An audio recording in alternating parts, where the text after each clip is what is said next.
থেকে পালাবো না। আইনামা তাকুনু ইউদরিকুমুল মাউত। আইনামা, কোথায় যাবে তুমি? আইনামা তাকুনু ইউদরিকুমুল মাউত ওয়ালাউ কুনতুম ফি বুরুজিন মুশাইয়াদা। মওত থেকে যতই পালাও, মওত তোমায় লইবে গিরি। মওত থেকে আমি যতই পালাই, মওত আমার পিছনে দৌড়াবে। মওত থেকে যতই পালাও, মওত তোমায় লইবে গিরি। যদিও সুদূর আকাশ পানে, লুকাও সেটাই লাগিয়ে সিঁড়ি। আপনি যদি আকাশের দিকে পালাতে চান তো আজরাইল সেখানে যাবে। আপনি যদি সাগরের দিকে চলে যেতে চান, আজরাইল আপনার পিছনে যাবে, আমার পিছনে যাবে, যাবে। এই জন্য আল্লাহ বলেন, কোথায় পালাবে? আইনামা তাকুনু ইউদরিকুমুল মাউত ওয়ালাউ কুনতুম ফি বুরুজিন মুশাইয়াদা। ও বান্দা, আসমানের নিচে জমিনের উপরে তোমার চলার জন্য আমি ব্যবস্থা করে দিয়েছি, ক্ষমতাও দিয়েছি। হাতের ক্ষমতা তোমারে অর্পণ করেছি, জবানের ক্ষমতাটাও তোমার কাছে অর্পণ করেছি। কিন্তু বান্দা, তোমাকে স্মরণ রাখতে হবে, এটার জবাব আমার সামনে একবার তোমাকে দিতে হবে। হাত আছে, আপনার ক্ষমতা আছে, মনে চাইলেও কারে খাবড়াইতে চাইলেন। হাত আছে, আপনার ক্ষমতা আছে, মনে চাইলেও আপনি কার নাক বরাবর ঘুষি মেরে দিতে চাইলেন। প্রেম আল্লাহ দিয়েছেন, আপনার প্রেমটাকে আল্লাহ তাআলা নির্দিষ্ট করে দিয়েছেন, একটা সময়টার জবাব আল্লাহ নেবেন। প্রেম আছে, আপনি প্রেম খাটাচ্ছেন, কারে পুশিং দিয়ে একটু কাট করে ফেলায় দেওয়া যায়? আল্লাহ বলেন না, করো না, করো না। এটা আমার পক্ষে থেকে তোমার জন্য দয়া, তোমার চলার জন্য আমি এটা তোমাকে দিয়েছি। অপব্যবহার করো না, অপব্যবহার করো না। ক্ষমতা পাওয়ার পরে সবকিছু ভুলে যাইও না। এখন তো আমরা ক্ষমতার লোভী, ভুলে যাবো কোথা থেকে? পাবো কেমনে সেই আশা। আকায়ে নামদার তাজদারে মদিনা সরকারে দো আলম নূরে মুজাসসাম দুনিয়া থেকে যখন চলে গেলেন, ইন্তেকাল করার পরে সাহাবায়ে কেরামের ভিতরে মতলক্ষ তৈরি হয়ে গেল। কিছু লোকজন এসে বলেন, আগে রাসূলকে দাফন করে দেন।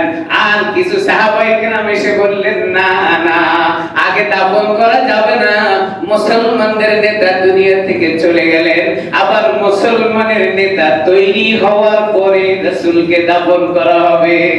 হ্যাঁ, রাসূল দুনিয়া থেকে চলে গেছেন, কিন্তু দাফন করব না, আগে খলিফা নিযুক্ত করতে হবে, খলিফা বানাতে হবে। কত বড় ঘটনা! রাসূল দুনিয়া থেকে চলে গেছেন, ইন্তেকাল করেছেন, দাফন করা দরকার দ্রুত হবে। অথচ সাহাবায়ে কেরামের ভিতরে মতলক্ষ তৈরি হয়েছে না, আগে রাসূলকে দাফন নয়, আগে মুসলমানের নেতা তৈরি করো, তারপরে নেতা বানাইতে হবে।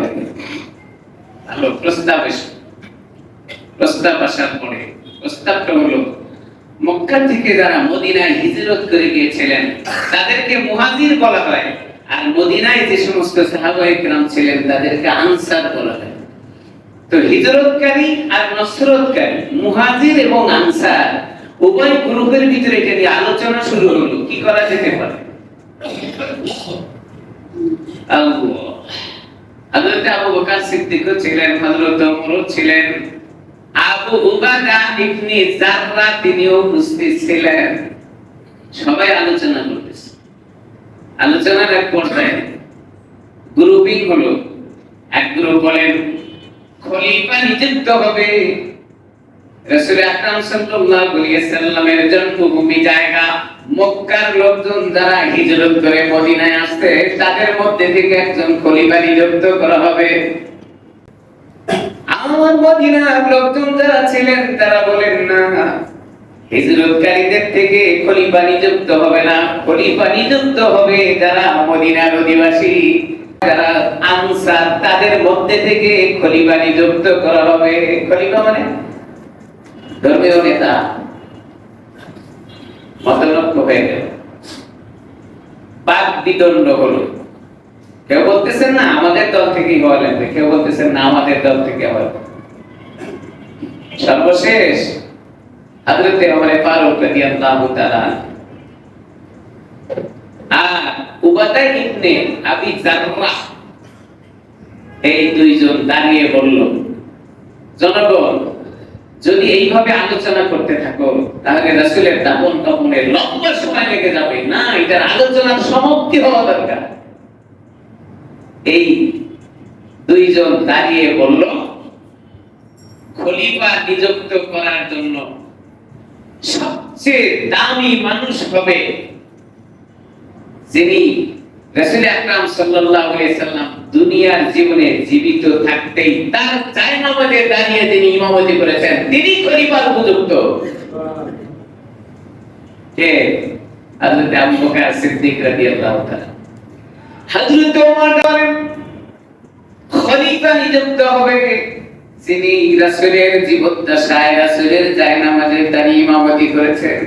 এর চেয়ে বড় হকদার আর কোন মানুষ খলিফা হইতে পারে না।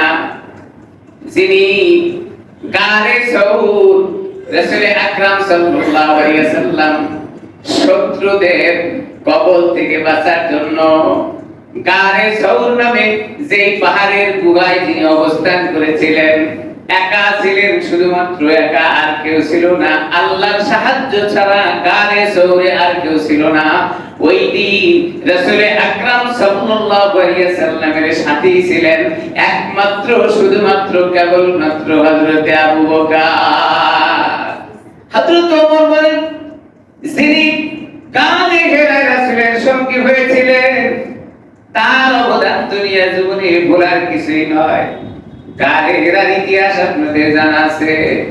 আর রাসূল আকরাম সাল্লাল্লাহু আলাইহি ওয়াসাল্লাম যখন গানে ঘেরার ভিতরে প্রবেশ করলেন, হযরত আবু বকর সিদ্দিক সঙ্গে ছিলেন। কাফেররা দৌড়ে এসে গর্তের কাছে এসে বলতেছিল, এই গর্তের ভিতরে এরা আছে। হযরত আবু বকর নিজের পা মোবারক দিয়ে আর হাতের তালু দিয়ে গর্তটার মুখটাকে ঢেকে রেখেছিলেন। কিতাবের ভিতরে লেখেন, শুধুমাত্র তাই নয়, আল্লাহর কুদরত সেখানে প্রকাশ পেয়েছিল। গর্তের মুখটাকে আল্লাহ তাআলা কুদরতি ভাবে কোন একটা প্রাণীর মাধ্যমে সেটা ঢেকে রেখেছিলেন। কুফারে মক্কা গর্তের কাছে এসে দেখে এই গর্ত তো নতুন নয়, এটা তো অনেক আগের গর্ত, এর ভিতরে কেমনে যাবে? না, এই জায়গায় নাই। সব লোকজন গর্তকে ছেড়ে অন্যদিকে দৌড়ায়। হযরত আবু বকর সিদ্দিক গর্তের ফাঁক দিয়ে তাকায় তাকায় দেখে কাফেররা কি রাসূলকে ধরার জন্য আসছে না চলে যায়। হযরত আবু বকর সিদ্দিক ছিলেন রাসূল আকরাম সাল্লাল্লাহু আলাইহি সাল্লাম সেই গর্তের একাকিত্বের সাথী। হযরত ওমর বলেন, তার চেয়ে উপযুক্ত, মর্যাদাশীল, সম্মানী, দামি আর কেউ নেই। ইতিহাস বলে সেই গর্তের ভিতরে রাসূল এবং আবু বকর সিদ্দিক অবস্থান করতেছিলেন। গর্তটা পুরাতন গর্ত ছিল, বিভিন্ন জায়গা থেকে ছিদ্র। একটি গর্তের ভিতরে ছিদ্র দেখে হযরত আবু বকর সিদ্দিক তার পা মোবারকের গোড়ালি দিয়ে গর্তের ভিতরে লাগায় দিলেন, যেন ওই গর্তের থেকে কোনো বিষাক্ত প্রাণী এসে রাসূলকে দংশন করতে না পারে। কিতাব প্রমাণ করে হযরত আবু বকর সিদ্দিক পা মোবারকের গর্তের ভিতরে লাগিয়ে দিয়েছিলেন। একটা বিষাক্ত সাপ এসে হযরত আবু বকর সিদ্দিকের পায়ের ভিতরে দংশন করে।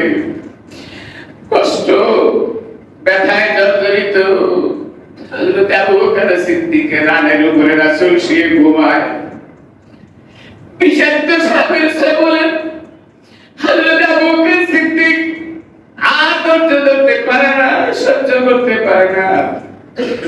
ব্যথায় কষ্টে আবু বকর সিদ্দিক আওয়াজ করে না, কিন্তু কষ্টের কারণে চোখ থেকে এক ফোঁটা পানি চোখ ঘুরিয়ে রাসূলের চেহারা মুবারকের উপরে পড়ে যায়। রাসূল ঘুম থেকে জেগে ওঠে, কি ব্যাপার আবু বকর, তুমি কান্না করো কেন? কথা বলে না। আবু বকরকে ডাকতে বলে, আবু বকর, তোমার চোখের পানি দেখলে আমি রাসূল সহ্য করতে পারি না, কান্না করো কেন করো? হযরত আবু বকর বলেন, ইয়া রাসূলুল্লাহ, কোন বিষাক্ত প্রাণী আমার পায়ে দংশন করেছে, সহ্য করতে পারি না। এই ব্যথায় আমার চোখ থেকে পানি আসছে। আল্লাহর হাবিব কষ্ট পাবে, কিন্তু আমি আওয়াজ করি না। আল্লাহর হাবিব কষ্ট পাবে, এই জন্য আওয়াজ করি। চোখ থেকে পানি পড়েছে, জাগ্রত হয়েছে। কিতাবে বলে আল্লাহর হাবিব নিজের ঠোঁটটার মধ্যে থেকে, জিহ্বার মধ্যে থেকে জিহ্বার একটু লালা হাত দিয়ে হযরত আবু বকরের দংশিত জায়গায় লাগায় দেওয়ার পরে সঙ্গে সঙ্গে আবু বকরের শরীর থেকে বিষ নিষ্পেষিত হয়ে যায়। এই ছিল হযরত আবু বকর। মক্কা থেকে মদিনায় যাবে, রব্বে কারীম আল্লাহর হাবিবের উপরে আদেশ জারি করেছে, ওগো নবী, মক্কার জমিনে আপনার থাকতে জায়গা নাই। মক্কার মরুভূমি জায়গায় আপনি অবস্থান করেছেন, জন্মভূমি জায়গা, মায়ের দেশ, বাবার দেশ, সব মিলে এই জায়গাকে আপনাকে ত্যাগ করে মদিনায় চলে যেতে হবে, যাকে হিজরত বলে ইসলামের ভাষায়। হযরত আবু বকরকে ডাকতে বলে, ও আবু বকর, কোন দিন ছিল মক্কার জমিন ছেড়ে মদিনায় যাইতে হয়, তৈরি থাকো। হযরত আবু বকর সিদ্দিক রাদিয়াল্লাহু তাআলা রাসূলের ওই আওয়াজ শোনার পরে কোনদিন রাত্রিকালীন বিছানায় পিঠ লাগায়া ঘুমায় নাই। সুবহানাল্লাহ বলুন। সেই দিন হিজরত করার ডেট চলে আসছে, রাসূল আকরাম সাল্লাল্লাহু আলাইহি সাল্লাম রওনা দিয়েছেন হযরত আবু বকর সিদ্দিকের বাড়ির দিকে। হযরত আবু বকর সিদ্দিককে সাথে নিয়ে যাবেন। তো দরজার সামনে গিয়ে দরজা নক করার সঙ্গে সঙ্গে হযরত আবু বকর সিদ্দিক দরজা খুলে দিয়েছেন। তাকিয়ে দেখলেন আল্লাহর নবী। রাসূল আকরাম সাল্লাল্লাহু আলাইহি সাল্লাম বলেন, ও আবু বকর, এত গভীর রাত, অথচ একবার টোকা দেওয়ার সঙ্গেই তুমি দরজা খুলে দিলে। হযরত আবু বকর বলেন, ইয়া রাসূলুল্লাহ, ইয়া হাবিবাল্লাহ, আপনি যেদিন বলেছিলেন মক্কার জমিন ছেড়ে মদিনায় যেতে হবে, ওই দিন থেকে আবু বকরের পিঠটা কোনোদিনও বিছানায় লাগেনি। সুবহানাল্লাহ। কোন আবু বকর? হযরত ওমর দাঁড়িয়ে বলেন, মতলক্ষ বন্ধ হয়ে যাবে, এটার সমাপ্তি ঘটাতে হবে, আর বাড়ানো যাবে না, আলোচনা শেষ। আজকে মুসলমানদের খলিফা নিযুক্ত হবে হযরত আবু বকর সিদ্দিক। হযরত আবু বকর সিদ্দিক দাঁড়িয়ে বলেন হযরত ওমরের কথা, আর আব্দুল্লাহ ইবনে উবাদা বিন সাররা, এই দুইজনের নাম উল্লেখ করে জনগণের সামনে বলেন, এনারা বলেন সিনিয়র মানুষ, এনারা আমাদের মুরব্বি, আজকে মুসলমানদের খেলাফতের দায়িত্ব এই দুইজন থেকে নিযুক্ত করে দেন। ও জনগণ, যাকে আপনাদের ভালো লাগে এই দুইজনের মধ্যে থেকে একজনকে খেলাফতের দায়িত্ব দিয়ে দেন। হযরত ওমর, আবু উবাদা ইবনে সাররা দুইজন দাঁড়িয়ে বলেন, অসম্ভব, আপনি বেঁচে থাকতে আপনার সামনে খেলাফতের দায়িত্ব আমাদের হতে পারে। ঠেলাঠেলি শুরু হয়েছে, কে নিবে? আমরা হইলে প্রয়োজনে একটারে ঘুষি দিয়ে ফালাইয়া দিয়ে তারপরে দায়িত্ব নিতাম। আলোচনার সমাপ্তি হলো, হযরত আবু বকর সিদ্দিক রাদিয়াল্লাহু তাআলা আনহুকে খেলাফতের দায়িত্ব দেওয়া হলো। বললেন, ও আবু বকর, আপনি খেলাফতের দায়িত্বপ্রাপ্ত, আপনি জনগণকে বায়াত গ্রহণ করেন। হযরত আবু বকর সিদ্দিক রাদিয়াল্লাহু তাআলা আনহু রাজি হন নাই। ইতিহাস প্রমাণ করে তিনি রাজি হন নাই। হযরত ওমর রাদিয়াল্লাহু তাআলা আর আব্দুল্লাহ ইবনে উবাদা বিন সাররা, এই দুইজন হাত বাড়িয়ে দিয়েছেন হযরত আবু বকর সিদ্দিকের হাতের উপরে। ও আবু বকর, আপনার হাতে আমরা বায়াত গ্রহণ করব, আপনি মুসলমানদের খলিফা। হযরত আবু বকর সিদ্দিক তার হাতটাকে গুটিয়ে পিছের দিকে নিয়েছেন, না, খেলাফত আমি দিতে পারবো, বায়াত গ্রহণ করতে পারবো না, আমি আপনাদের বায়াত দেওয়ার উপযুক্ত নই। আল্লাহু আকবার।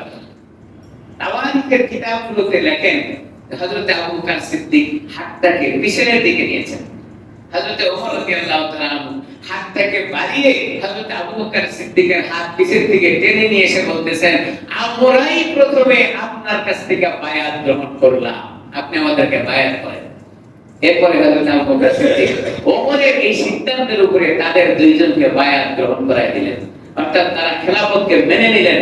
এরপরে বাকি যারা ছিলেন সবাই গিয়ে সেখানে তার হাতে বায়াত গ্রহণ করেন, এরপরে রাসূলের দাফন হয়। আমার ভাইরা, বলার উদ্দেশ্য ছিল যে দায়িত্ব আমরা নেওয়ার জন্য পিড়াপিড়ি মারামারি করি, আর সাহাবায়ে কেরামের আদর্শ ছিল যে দায়িত্ব দিতে চাইলেও তারা নিতে চায় নাই। এরপরে বায়াত গ্রহণ শেষ হয়ে গেল।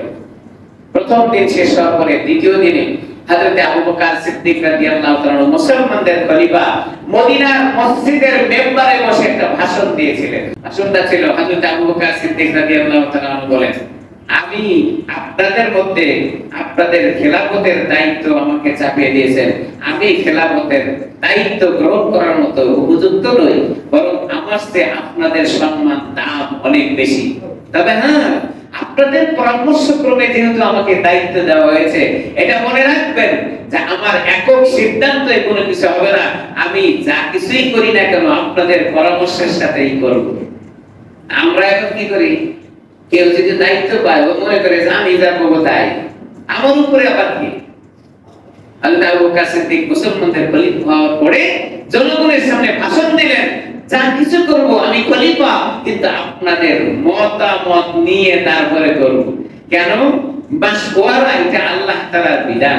নবীরা মাশওয়ারা করে কাজ করেছেন, সাহাবায়ে কিরামরা পরামর্শ মাশওয়ারা করে কাজ করেছেন। মাশওয়ারা করে কাজ করলে এটার ভিতরে যদি কোনো খারাপিও থাকে তো আল্লাহ তাআলা খারাপিকে সরাইয়া আল্লাহর বিশেষ রহম তাদের উপরে নাযিল করেন, খায়েরটা দিয়ে দেন। এজন্য মাশওয়ারার ভিতরে অনেক খায়। একক সিদ্ধান্তে কোনো কাজ করা ঠিক নয়। আপনার ক্ষমতা আছে তো আপনি একক সিদ্ধান্তে সবকিছু করেন। আপনি একবার চিন্তা করে দেখেন আপনার একক সিদ্ধান্তটা ঠিক না ভুল, এটা বাছাই করবে জনগণ। আপনি এত বুদ্ধিওয়ালা বা ঠিক না, আমি এত বুদ্ধিওয়ালা বা ঠিক না।